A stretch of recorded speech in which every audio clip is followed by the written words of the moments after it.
Señor Jesús, en esta mañana te damos las gracias porque la iglesia se puede reunir para conocer los misterios de la Escritura, para entender el propósito de cada mensaje escrito en la Biblia, para poder tener intimidad con el Espíritu Santo de Dios. Te pido, Señor, que los que estamos hoy acá seamos sensibles ante la voz del Espíritu, ante el entendimiento y el discernimiento de lo que has de hablar por medio de tu palabra. Ayúdanos a ser honestos al estar hoy sentados aquí. Aliméntanos, Señor, esta mañana, pues tenemos hambre de ti. En el nombre de Jesús, amén. Dios les bendiga, iglesia. ¿Por qué no se saludan unos a otros si son tan amables? Dense la mano, un abrazo.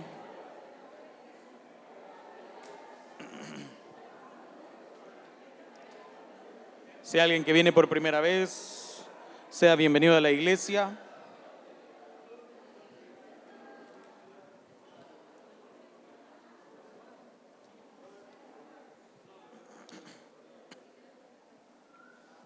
Gloria a Dios. Bueno, los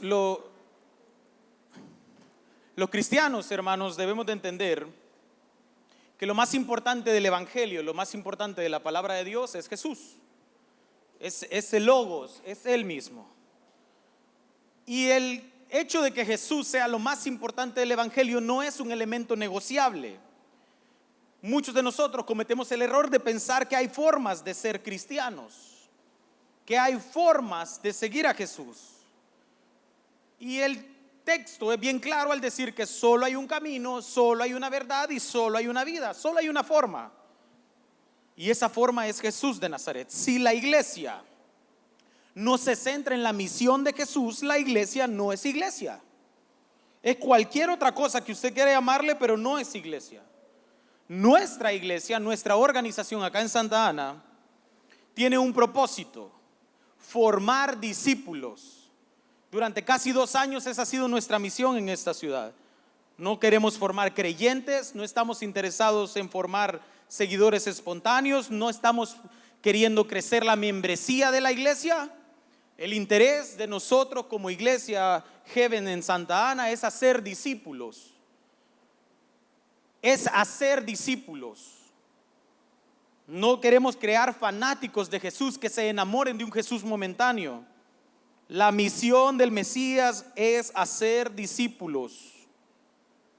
Nuestra iglesia no tiene como prioridad milagros financieros. Nuestra iglesia no tiene como prioridad milagros de salud física. La iglesia no tiene como prioridad restaurar familias. Esta iglesia no tiene esa prioridad. No tenemos como prioridad que su vida mejore. Y probablemente ahorita sea incómodo escuchar esto y han de decir: entonces, ¿a qué vine? Usted vino por Jesús y por lo que Él quiera hacer, por lo que Él desea hacer. Obviamente todas estas cosas, una ruptura familiar, una necesidad financiera, una enfermedad, son cosas lamentables y yo personalmente no deseo que le sucedan a nadie. Pero hay que ser entendidos, hay que ser adultos, hay que ser maduros, y esa es la realidad de la vida. Esas cosas pasan. ¿Cuántos han estado enfermos alguna vez en el hospital? Levante la mano. Esas cosas pasan. La iglesia no está exenta de eso. El mensaje del reino no se centró únicamente en eso. Era una parte, pero no era la prioridad de Jesús. La realidad es que no todos vamos a ser ricos, no todos vamos a estar sanos toda la vida. Probablemente algunos acá fallezcamos dormidos y a otros nos llega una enfermedad terrible. Y esa es la realidad de la vida. No todos vamos a vivir felices para siempre.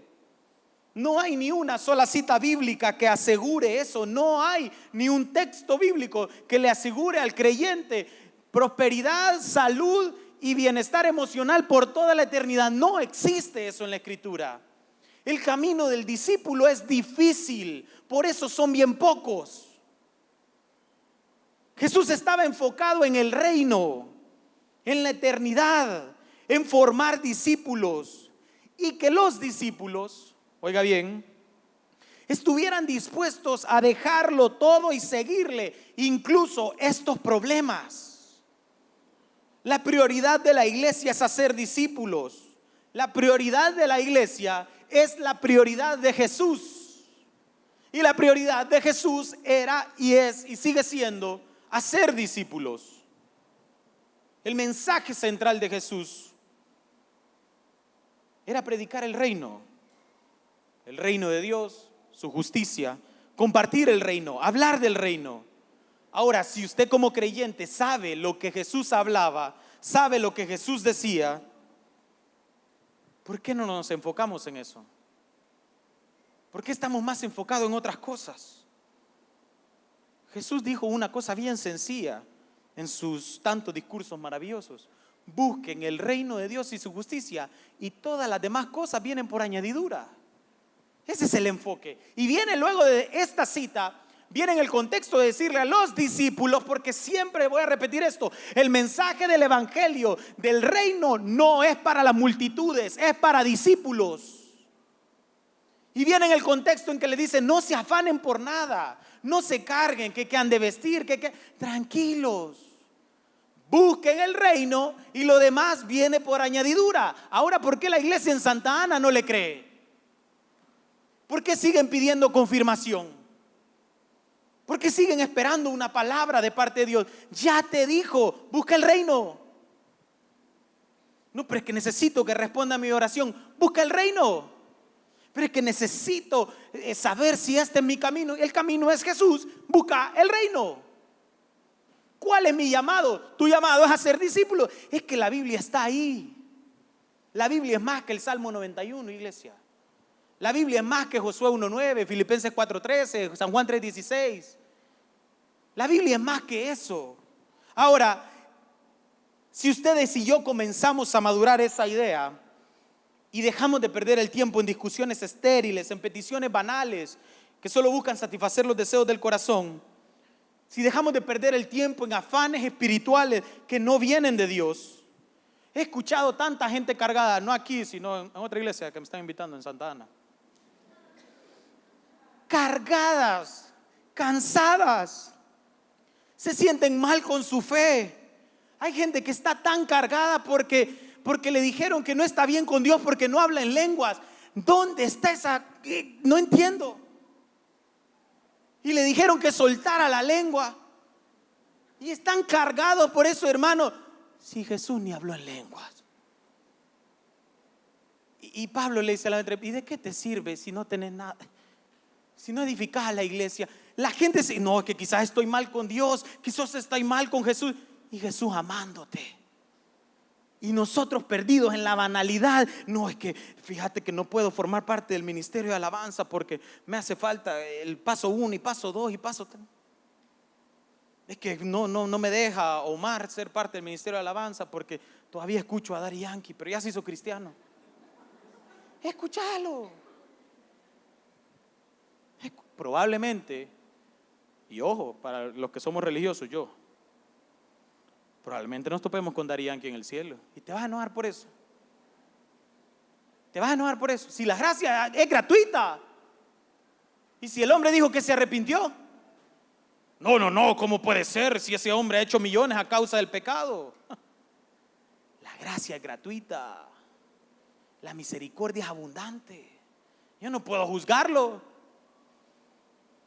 Hermano, la iglesia debe enfocarse en el reino y no en otras cosas banales.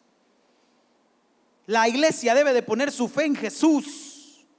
Es más, lo voy a decir así: a Jesús no le importan muchas cosas que a mí me importan. Que cómo se viste el hermano, que cómo camina, que cómo piensa, que qué doctrina sigue, que qué ideología. A Jesús no le importa eso. A Jesús le importó el reino, ayudar a los necesitados, ayudar a los débiles, salvar pecadores. Mientras aquellos discutían quién iba a ser el más grande, quién era el primero, quién era el último, Jesús estaba buscando cómo servir a otros. Pero a Jesús le importa muchas cosas que probablemente a mí no me importen. Y Jesús llega con este enfoque, con el enfoque del reino de los cielos. Y la misión de Jesús era predicar el reino y cambiar por completo el discurso religioso de la gente y de cómo seguían y de cómo vivían para Dios. Ojalá que esta mañana Jesús nos cambie la perspectiva de cómo vivimos para Dios. Jesús viene a cambiar la realidad judía y viene a cambiar la manera con la predicación del reino, en la cual la gente se relacionaba entre sí, en la cual la gente convivía con lo espiritual. Hay que comprender algo fundamental. Jesús no era cristiano, Jesús era judío. Jesús no era cristiano, Jesús era judío. Jesús conocía las tradiciones, conocía las costumbres, las fiestas, las normas. Jesús entendía cómo funcionaba la sociedad judía. Jesús entendía las distintas corrientes de pensamiento. Pero Jesús fue más allá de lo que él vivía en su entorno. Y Jesús viene en el principio de su ministerio y comienza a darle una nueva razón, una nueva forma de hacer las cosas a la gente, y les comienza a decir: el reino se ha acercado. Vea conmigo Mateo 4:17. Desde entonces, esto es luego de que Jesús es bautizado según el relato de Mateo. Recuerde, el enfoque de Mateo es un libro de judíos para judíos.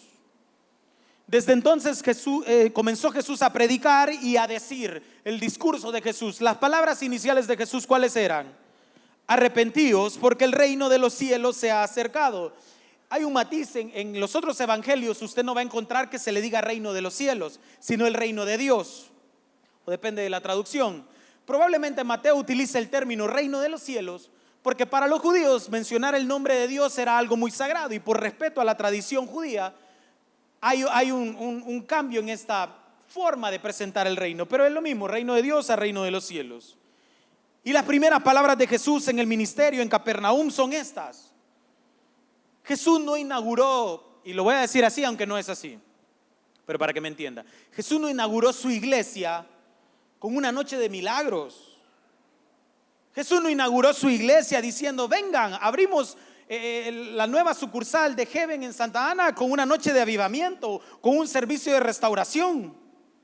Jesús no inició su ministerio con populismo. Jesús inició su ministerio diciéndole a la gente: tienen un problema bien grave, sus pecados, arrepiéntanse. Probablemente no era un discurso agradable. Probablemente la gente estaba deseando, por el contexto romano y la cultura farisea, un libertador. Pero Jesús les dice: sí, está bien todo eso, pero tienen un problema más grande: tu pecado. Tu pecado. Jesús dijo directamente: cambien la dirección de sus vidas. Cuando la iglesia viene pensando que el problema es de otros, se perdió en el mensaje de Jesús. Me imagino a los judíos esperando el primer discurso de Jesús y de repente les dice: arrepiéntanse.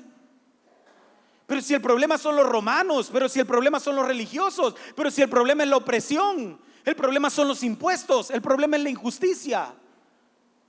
Y Jesús te dice: el problema sos vos, tu corazón.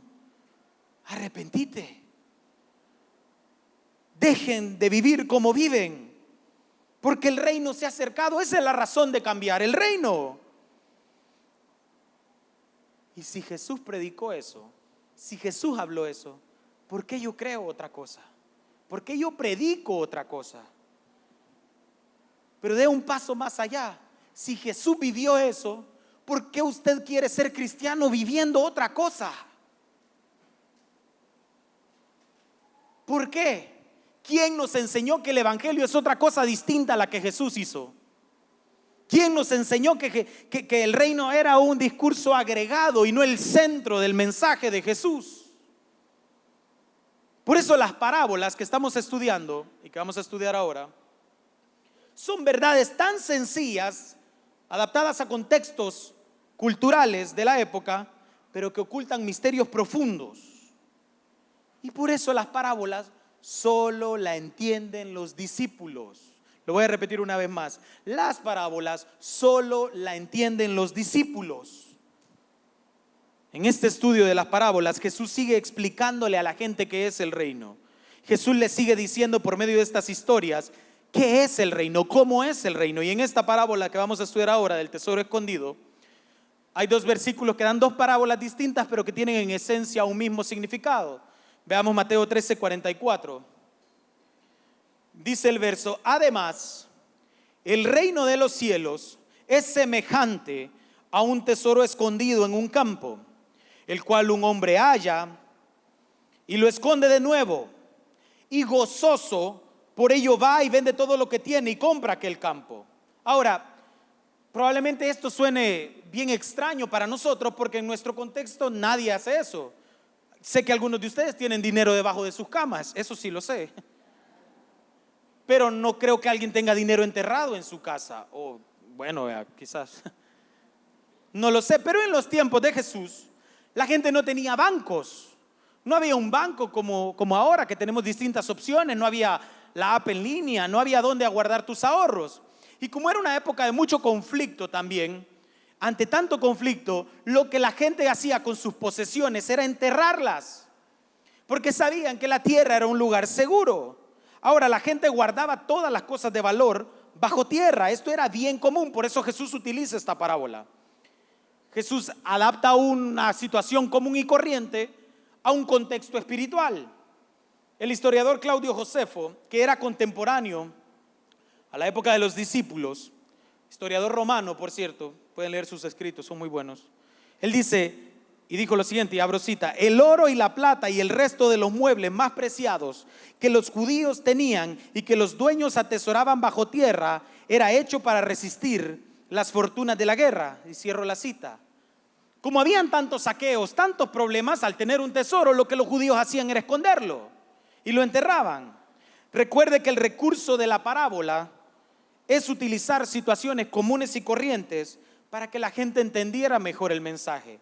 O, como se lo dije el domingo pasado, para que la gente no entendiera nada tampoco. Porque tanto la parábola puede revelar una verdad profunda como puede ocultar un misterio. La parábola únicamente va a traer una verdad al corazón de aquel que anhela conocer a Jesús. Aquel que tiene un enfoque equivocado del evangelio no va a entender nada de las parábolas. Dice el verso 45 y 46: también el reino de los cielos es semejante a un mercader que busca buenas perlas, que habiendo hallado una perla preciosa, fue y vendió todo lo que tenía y la compró.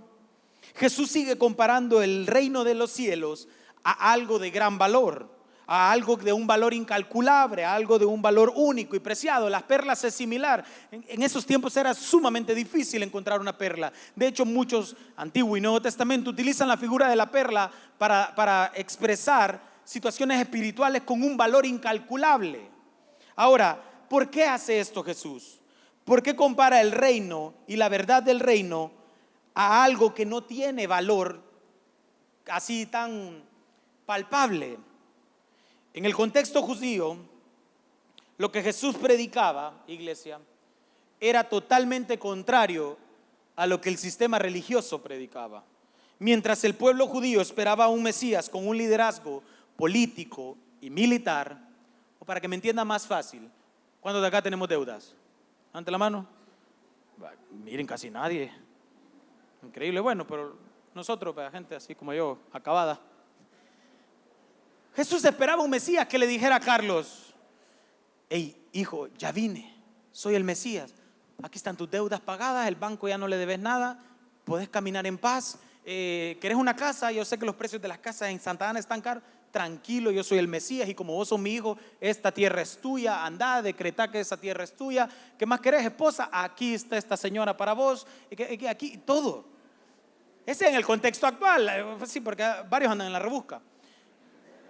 Pero en el contexto judío, los romanos con impuestos, castigándoles, oprimiéndoles, les hacían llevar cargas. Era una zona difícil. Ellos esperaban un Mesías con un poder político y militar que los liberara, que los sacara de los mismos de siempre, como dijeron hace 10 años. Ahora, cuando Jesús comienza a predicar del reino y comienza a expresar del reino, la gente decía: hoy sí, se va a hacer justicia, se va a hacer el poder, se va a llevar a cabo lo que tanto hemos soñado como nación, que aún esperan. Pero Jesús cambia la narrativa del discurso del reino y les dice: mi reino no es de este mundo.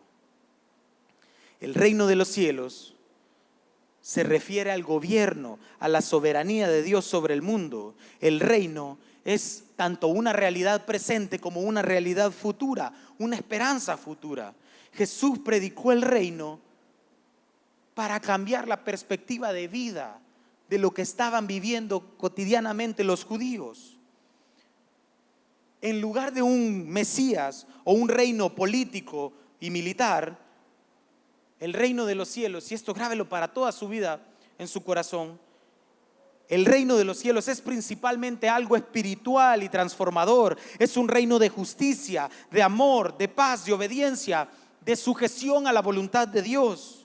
Mientras todo el mundo hoy y en los tiempos de Jesús esperan una revolución visible de la palabra de Dios, esperan un milagro, una confirmación, que el cielo se abra, que se derrame la gloria. La gente viene a las iglesias a sentir. Mientras la gente está equivocada esperando señales, mas no tendrán sino la señal de Jonás, dijo Jesús. Jesús comienza un cambio invisible en el corazón de aquellos que no esperan nada porque no tienen nada. Jesús comienza a cambiarle la manera de vivir, no a los altivos, no a los que se creen que ya conocen del evangelio, sino a los pecadores, a los miserables, a los rechazados. Jesús comienza a andar por las calles de Capernaum y empieza a cambiar el enfoque de la vida de las personas y le comienza a decir a la gente: no se ilusionen con un reino terrenal. El reino que he acercado es el reino de los cielos. Es una vida distinta, una forma de vivir distinto. Jesús comienza a enseñar que el reino de los cielos crece silenciosamente entre ustedes. Crece en los corazones de aquellos creyentes que de verdad aman a Jesús y no su realidad. Empieza a darle una parábola del sembrador, empieza a dar la parábola de la semilla de mostaza, a mostrar que hay una realidad creciendo en el corazón de la gente. Y mientras todos los judíos y muchos de nosotros estamos esperando la gran revolución cristiana, la gran campaña de avivamiento, probablemente en el corazón de una persona arrepentida esta mañana esté floreciendo el reino de los cielos. Probablemente solo en el corazón de aquel que ha venido ahora diciendo: yo no soy nada y no merezco nada. Ahí está el reino. Lo primero que Jesús va a cambiar en la vida de sus discípulos no es su realidad externa, es su corazón. El valor del reino de los cielos no tiene cálculo, es algo tan precioso, es algo tan grande. Porque la vida de una persona, iglesia, puede cambiar de la noche a la mañana, con tan solo el toque del Espíritu Santo de Dios. Y eso no tiene precio, eso no tiene valor. En el verso 44 y en el verso 45 y 46, el primer hombre y el segundo hombre de las parábolas tienen algo en común, iglesia. Y es que encuentran el reino, encuentran el tesoro. Uno encontró la perla, otro encontró el tesoro en un campo. El primero ojo no buscaba el tesoro, simplemente lo encontró. El segundo sí buscaba algo precioso y se topó con esta perla. Ahora, los dos tienen algo en común, y es que dan todo por el tesoro. Ellos no piensan en nada más que en el tesoro que han encontrado. Y esto, Jeven, es lo mismo que Jesús está esperando esta mañana de nosotros. Es lo mismo que Jesús está esperando de sus discípulos. Mateo 16, 24 dice: entonces Jesús le dijo a sus discípulos. Las verdades de Jesús son para discípulos. Si alguno de Jeven, Santa Ana, quiere venir en pos de mí, niéguese a sí mismo, tome su cruz y siga a Jesús. No hay otra manera, no hay otra forma. No se puede seguir a Jesús aferrados a tus sueños, a tus planes y a tus metas. El reino de los cielos es solo para aquellos que están dispuestos a renunciar a todo por seguirle a Él. Punto. No hay negociación, no hay formas, no hay Dios y yo. No hay, es que esta iglesia se adapta más a mí, es que yo me adapto al reino. No hay otra ruta. Si usted no quiere renunciar a su manera de vivir, no pierda más el tiempo buscando a un Jesús que no va a encontrar. No se ilusione con la falacia de creer en esta fantasía del romanticismo, del cristianismo, que vengan y su vida van a ser restauradas y su economía probablemente no cambie nada, pero que cambie tu espíritu y que se una al de Jesús. que la esencia de tu vida ya no sea enfocarte en la tierra, sino en la eternidad. Los discípulos, al igual que los hombres de estas parábolas, dejaron sus redes, siguieron a Jesús ante el llamado de Jesús. Y algunos de nosotros no somos ni siquiera capaces de dejar el teléfono durante la predicación. No crean que estoy viendo a alguien porque igual no veo nada, pero sí me entiende los matices. La gente común no entiende lo invaluable que es el reino de los cielos. La gente no entiende lo grande y maravilloso que es el regalo de la salvación. Por eso las multitudes solo se reúnen para esperar un bendito milagro. Por eso la gente solo pasa al frente cuando se les promete que un milagro va a suceder. Solo quieren que Dios los bendiga con recursos, con trabajo, con bienes materiales. Y si Dios no les cumple el milagro o la promesa, se van. Juan 6:26 en la versión TLA dice lo siguiente, y elegí esta versión por la forma en la cual articula las palabras. Francamente, ustedes me buscan porque comieron hasta quedar satisfechos. Esto es luego de la alimentación de los 5,000 y Jesús pasa al otro lado en la barca. Y no por haber entendido los milagros que hice. No se preocupen tanto por la comida que se acaba, sino por la comida que dura y que da vida eterna. Esa es la comida que yo, el Hijo del Hombre, les daré. Y ya Dios mi Padre les ha mostrado que yo tengo autoridad. La iglesia tiene un enfoque en el reino. La iglesia tiene un enfoque en el reino. La iglesia debe de dejar de enfocarse en sí misma. Sus necesidades no son más importantes que el reino de los cielos. No lo son. No lo son. Si alguien tiene una necesidad acá, lo voy a decir así. Lo que tiene que hacer usted es ir y acercarse a un hermano y decir: necesito ayuda, pero deje de rebajar a Dios a un simple canje espiritual. Si el problema más grave que tenemos todos los que estamos aquí es el pecado. Es el pecado. Es que yo puedo venir acá lleno de deudas y esa va a ser mi prioridad, mis deudas, y no el orgullo, la lascivia, el adulterio, la fornicación. Eso no es prioridad para llorar. Porque mientras, no, es que ustedes no entienden, es que el banco está tocando a mi puerta y también el infierno. Pero ¿y por qué lloro primero? Es que mañana llega el cobrador. Necio, esta noche vienen por tu alma. No, es que vos no sabés, es que mi hijo, es que yo no me quiero morir soltero. Eso no es la prioridad del reino. La iglesia ya no llora sus pecados. Lloran porque no tienen el trabajo de sus sueños, lloran porque no viajaron, lloran porque no tienen el carro de sus sueños y se quebrantan en un lamento hipócrita. Se olvidan de lo que Jesús dijo. Se olvidan que Jesús fue directo, claro, sincero, y le dijo: dejen todo, olvídense de todo, olvídate de todo y seguime. Algunos no están cautivos en Roma, pero sí de sus propios pensamientos y de su propia vida, y se han pensado que Jesús está ahí porque así nos enseñaron, que Jesús está ahí para servirles, hermanos, y para cumplir todos sus anhelos, y para que sea feliz en esta tierra mientras tu alma camina hacia el infierno. El reino es salvación, es perdón, es amor, es gracia, es misericordia, es un cambio de dirección de vida. Pero estas no son buenas noticias para alguien que está pensando en la tierra, pero son las grandes buenas nuevas para aquellos que hemos reconocido que necesitamos ser salvos, para aquellos que reconocemos que estamos mal en el corazón.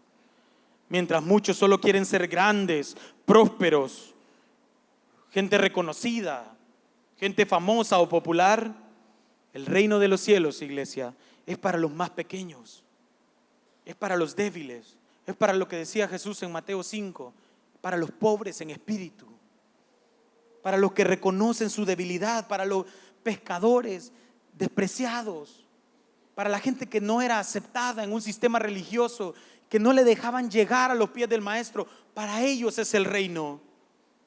El reino es un gran tesoro para todos aquellos que reconocen que necesitan de Jesús.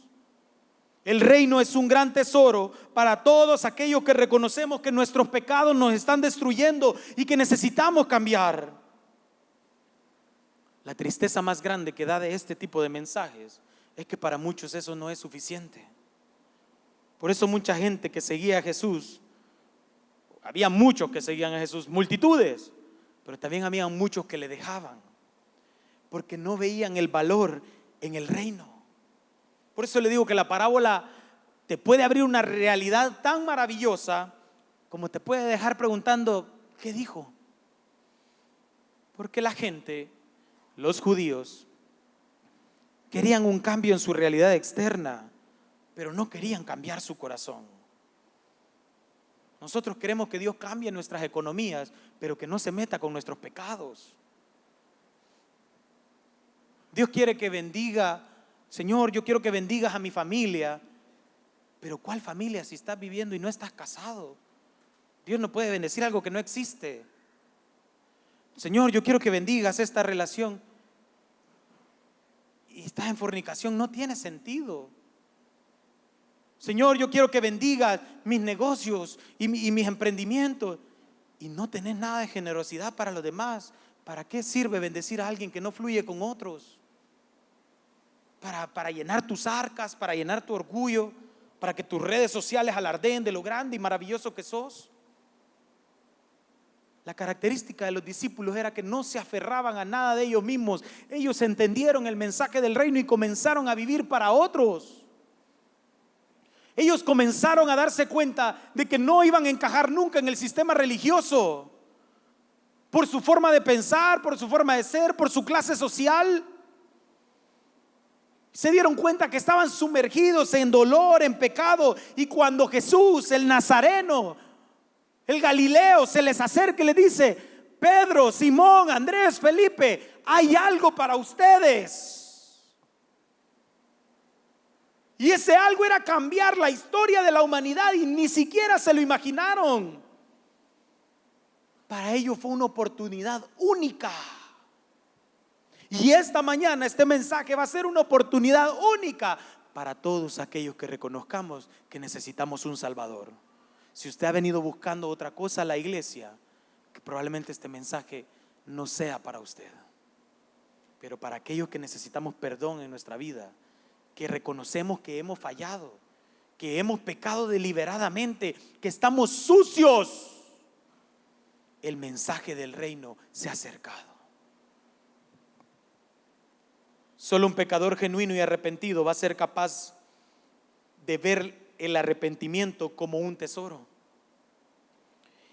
Y cuando este pecador se encuentre con este tesoro, iba a decir algo pero se van a enojar algunos. Cuando alguien tiene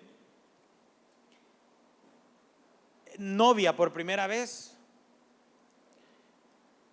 y cuida a su novia como que fuera, le comenta todas las fotos, le da like a todas las fotos y marca territorio como nunca, ¿verdad? Cuando tenés un primer amor, o las chicas cuando tienen un primer amor, porque quizás piensan que nunca van a volver a agarrar algo y se aferran, ¿verdad? Y cuántas, levanten la mano algunos, ¿verdad? Otros no la van a levantar porque los van a regañar. ¿Cuántos prometieron amor eterno en bachillerato y lloraron? Y sí, no nos vamos a separar. Y cuando encontrás amor, sos un gran ridículo. Y haces cartas y te entregás y vendés todo para comprar los chocolates Bonobón de 4 bolas. Y lo haces todo. Todo lo que estoy diciendo yo lo hacía, qué ridículo. Pero miren, ya me casé. Y todas esas cosas las haces porque encontraste un amor y vos sentís que tu amor es todo. Y dejas todo, dejas a tus amigos, ya no vas a la fiesta con mamá, algunos hasta ya ni vienen a la iglesia. Ahí ya no se ríen. No, es que mi novia tengo que ir a verla porque va a bailar. Pero con el reino no es así. Esta mañana Jesús te dice: hey, te puedo perdonar tus pecados, te puedo amar, te puedo dar gracia. Y nadie está dispuesto a dejarlo todo por seguirle. Nadie celebra tanto. Hermanos, vamos a orar para que Dios haga la obra en nuestras vidas. Sí, pastor, pero me avisa cuando vaya con las oraciones por las finanzas o por la salud. Para los solteros me avisa. Para los que queremos emprender. Pero cuando es el llamado a decir: Señor, me arrepiento, Señor, necesito cambiar. Por eso el discurso de Jesús revolucionó a los judíos. Y por eso cuando esta gente se encontraba con Jesús, los discípulos eran capaces de venderlo todo, de dejarlo todo. Porque para aquellos débiles, marginados y despreciados, encontrarse con Jesús es una oportunidad única que no están dispuestos a dejar ir. El reino no son riquezas, no es prosperidad, no es avance material. El reino es Cristo. Y es la salvación que Él te da. El reino es el conocimiento de Dios a través de Jesucristo. El reino es el tesoro que cambia tu vida. ¿Para qué? Con eso termino. El reino es el tesoro que cuando vos encontrás y te das cuenta que hay un pan de vida, que hay alguien que no te juzga, que hay alguien que te ama, que hay alguien que no te señala, vos vas y lo compartís con otros con un gran amor. Porque el reino hace eso, forma discípulos que forman discípulos. Mientras el sistema religioso se la vive descalificando a las personas por sus pecados, por sus errores, cerrando las puertas a otros porque hablan distinto, porque se visten distinto, porque viven en zonas distintas. Mientras el sistema religioso le vive dando privilegios a hipócritas religiosos, reservando sus primeros puestos para sus grandes líderes resplandecientes, sus mejores comidas, sus mejores regalos, sus mejores honras para sus grandes pastores, y abren este altar para honrar la vida de hombres. Jesús en silencio caminaba por Capernaum, abriendo las casas de pecadores y poniendo la mesa para pecadores. Jesús en silencio, mientras todos nosotros hacíamos la gran fanfarria de que Carlos, el gran pastor, y vengan y escuchen el gran sermón, Jesús calladito entraba a la casa de Zaqueo, a la de Mateo, a la de los pecadores, comía con ellos, bailaba con ellos, reía con ellos, celebraba con ellos. Mientras el reino crecía en silencio, el reino religioso se destruía con gran ruido.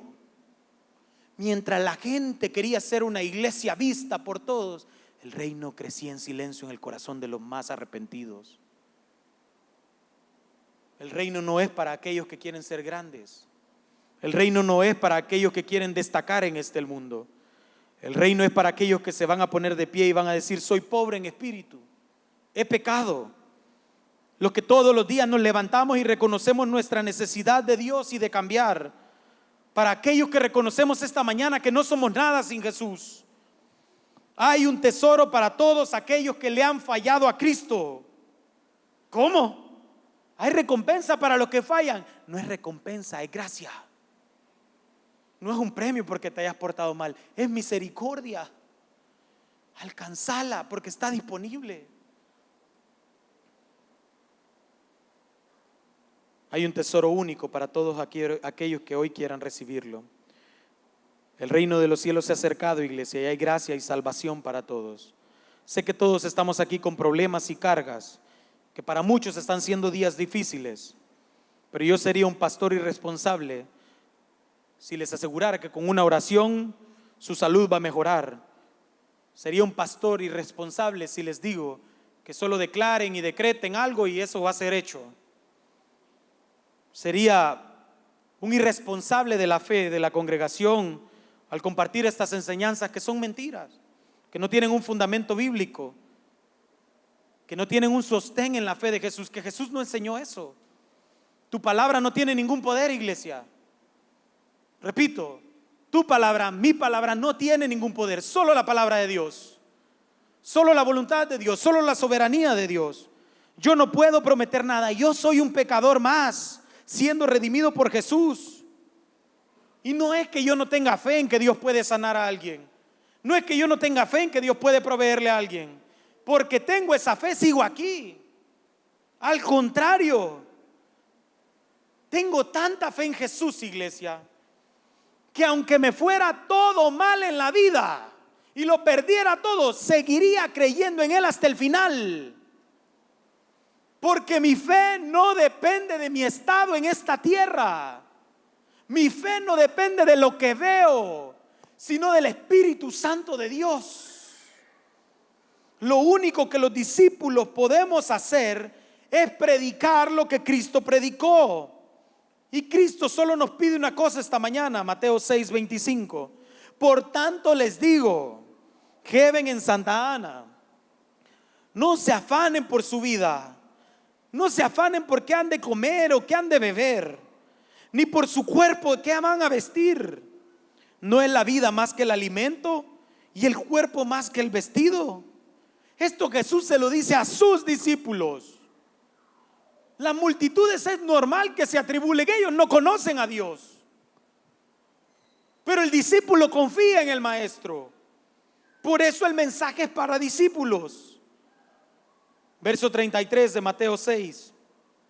Mas buscad, oiga bien, primeramente el reino de Dios y su justicia, y todas estas cosas os serán añadidas. Ojo, no está diciendo que dejen de preocuparse por las cosas que tienen. Eso es normal. Al final de estos textos dice, tranquilo, cada día trae su propio afán. Lo que te está diciendo es, ¿cuál es la prioridad de tu vida? ¿Cuál es la urgencia tuya esta mañana? El reino es el amor de Cristo en este mundo. Es su gracia y su perdón y su misericordia. Heaven, busquen eso. Todos los días levántense buscando la justicia de Jesús y no la justicia propia. Obviamente este reino no es visible para aquellos que buscan con la mirada equivocada. Y seamos sinceros, muy pocos de nosotros le damos el valor al perdón, al amor y a la salvación.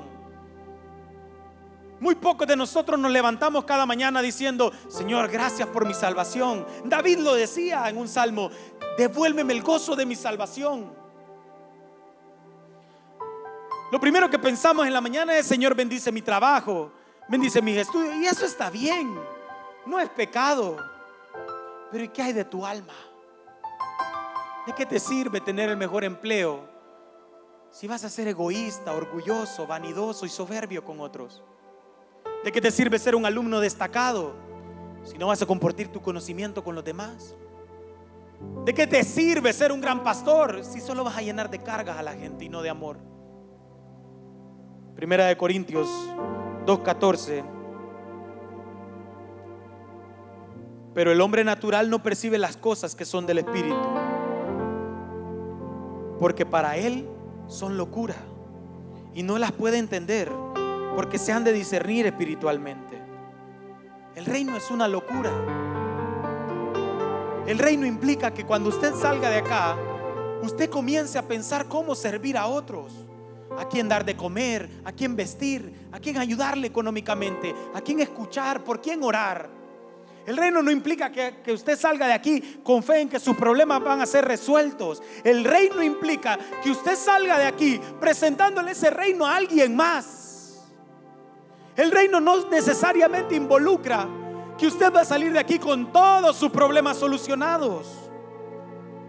El reino implica que usted va a salir de aquí con Jesús, y que Jesús va a ir restaurando su corazón y va a ir dando la porción a tu vida que tenga que dar. Encontrar el reino no es tan fácil como venir a la iglesia el domingo en la mañana y ya. Encontrar el reino es un milagro. Que una persona se encuentre con el reino de Dios, que una persona se arrepienta de sus pecados, es un milagro. Afortunadamente, el reino de Dios es predicado para todos, pero lamentablemente no todos lo van a poder encontrar. Mateo 7:14 dice, porque estrecha es la puerta y angosto el camino que lleva a la vida, y pocos son los que la hallan. El reino tiene un precio, iglesia. Por eso estos hombres fueron a venderlo todo. Y no estoy hablando de dinero. El precio del reino es la sangre de Jesús, es su sacrificio. La salvación no es por obras, como dice Romanos. Pero sí alguien pagó el precio del tesoro que hoy has encontrado. Y ese alguien es Jesús, quien no se escatimó a sí mismo como Dios, sino que pensó en entregarse por nosotros en vida. Jesús no vino aquí a deleitarse, sino a servir. Jesús, pudiendo quedarse en su gloria, descendió para caminar entre nosotros, para entender por qué llorás, por qué reís, por qué gozás, para entender tu dolor. Se hizo 100% hombre, pero a la vez era 100% Dios. Lucas 9:57 dice: yendo ellos, el reino te tiene que costar algo. Algo tiene que costarte. Yendo ellos, uno le dijo en el camino: Señor, te seguiré a donde quiera que vayas. En verso 58 de Lucas 9 dice: y le dijo Jesús: las zorras tienen guaridas y las aves de los cielos nidos, mas el Hijo del Hombre no tiene donde recostar la cabeza. Ahí está el precio. El precio del reino de los cielos es tu comodidad. Vos me das tu comodidad y Jesús te da el reino. Vos me das tus deseos, tus metas, tu vida, tus planes, y Jesús te da su corazón. El precio de entrar al reino de los cielos es despreciar toda tu vida, es no valorar tu vida como lo más importante, sino el reino de Jesús. Pero este hombre no quiso aceptar esta transacción. Jesús le dijo: entrégame todo lo que tenés y te doy todo lo que soy. Pero para algunos Jesús no es suficiente. Si no viene acompañado de un milagro, Jesús no es suficiente. Y eso es triste. Jesús le dijo a sus discípulos: si alguno quiere venir en pos de mí, esa es la condición. No es que sea entrada libre o gratuita. No es que usted puede, sí puede en el discurso salir y llamarse a usted mismo cristiano. Adelante. Pero la condición es esta: si alguno quiere venir en pos de mí, niéguese a sí mismo. Jesús nos está presentando la oportunidad única en la vida. Pero yo no sé si alguna de nosotros dimensionamos lo mal que está en nuestra vida sin Él. Si algunos de nosotros de verdad entendemos el peligro que corremos. Iglesia, no nos podemos salvar solos. No podemos cambiar solos. No podemos seguir viviendo sin Jesús. Por años se cometió el error de enseñarle a las personas: bueno, usted se va a salvar cuando usted deje de pecar, cuando usted deje de decir malas palabras, cuando usted deje de beber, deje de fornicar, deje de masturbarse, deje de ver pornografía, cuando deje de discutir, de pelear con su esposa, de tener lujuria. Entonces, cuando usted tenga todos estos cambios, entonces venga a Jesús. Ese fue el discurso religioso que a muchos de nosotros nos dijeron. Así se puede salvar usted. Pero el reino es al revés. El reino es distinto. Y yo no sé cómo va a tomar esto, pero el reino es así. Mientras la religión te dice: deja esto, deja aquello, y aquí y allá, y párate así, y vestiste así, y camina así. Jesús dice que el reino es así. Vení y reconoce que no podés dejar de hacer lo que estás haciendo. Reconoce que no podés dejar de pecar. Reconoce que no podés dejar de pelear con tu esposa, que no podés dejar de robar, de mentir, de ser orgulloso. Reconoce que estás en adulterio. Reconoce que sos adicto. Vení, así con los vicios. Vení, vos adicto, vos adúltero, vos fornicario. Vengan y reconozcan que no pueden. Ese es el reino. Vengan, reconozcan que no pueden más con el orgullo, con el afán, con la soberbia. Vengan. reconozcan que no pueden más, que no pueden cambiar. Ríndanse y digan: no puedo. No vengan pretendiendo a parecer que ya cambiaron. Vengan así sin poder cambiar, porque el reino te va a transformar, porque el Mesías te va a cambiar. Cambiemos. El reino es un intercambio de voluntades. Cambia tu voluntad, tu fortaleza, tus sueños, tus recursos. Despojate, desnudate, entregate de lleno y recibí el amor de Dios. Recibí el amor de Jesús. Ese es el reino. Y la iglesia Heaven en Santa Ana debe de abrir sus puertas para todos aquellos que están en esa condición. No se sorprenda, por favor, iglesia, si aquí se congrega gente llena de pecados. No se sorprenda. El pecado no puede sorprender a los creyentes. A los discípulos no los debe de sorprender el pecado. A los discípulos los debe de sorprender el cambio de la obra de Dios en la vida de la gente. No te puede asustar que entre alguien ebrio. Uy, no, ¿cómo va a entrar un ebrio? Pase adelante, tome su café y se sienta. Uy, no, ¿cómo va a entrar esa hermana si yo sé que ella es de la vida alegre?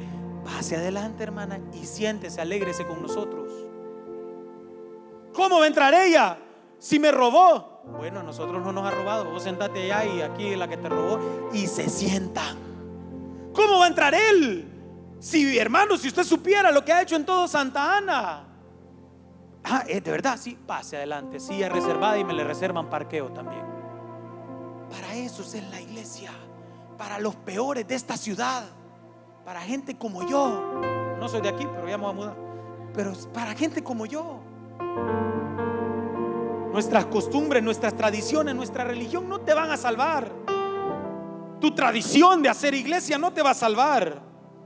Solo una vida rendida a Jesús. ¿Hay alguien que de verdad tenga necesidad de Dios esta mañana? De verdad. No estoy hablando de su economía ni de su salud. Después vamos y lo acompañamos a una cita con el doctor y lo acompañamos en todo eso. Eso no, yo no le veo un problema a eso. Yo veo un problema a las almas. Yo veo un problema a alguien que piense que su economía es más importante que su salud espiritual. Veo un problema andar caminando por la calle pensando que estoy bien solo porque tengo dinero. Y venir a la iglesia y sentarme y aplaudir con los músicos y gloria a Dios, hermano, y qué bien está. Y por dentro estás mal. Veo un problema cuando la iglesia se junta a pensar en sí mismo y no en ayudar a otros. Sé que todos queremos ser felices en la vida. ¿Quién quiere ser feliz? Levante la mano. Amén. Jesús lo sabe. Jesús no es ajeno a ello. Pero hay algo que tenemos que entender esta mañana. Y le pido que se ponga de pie para decírselo.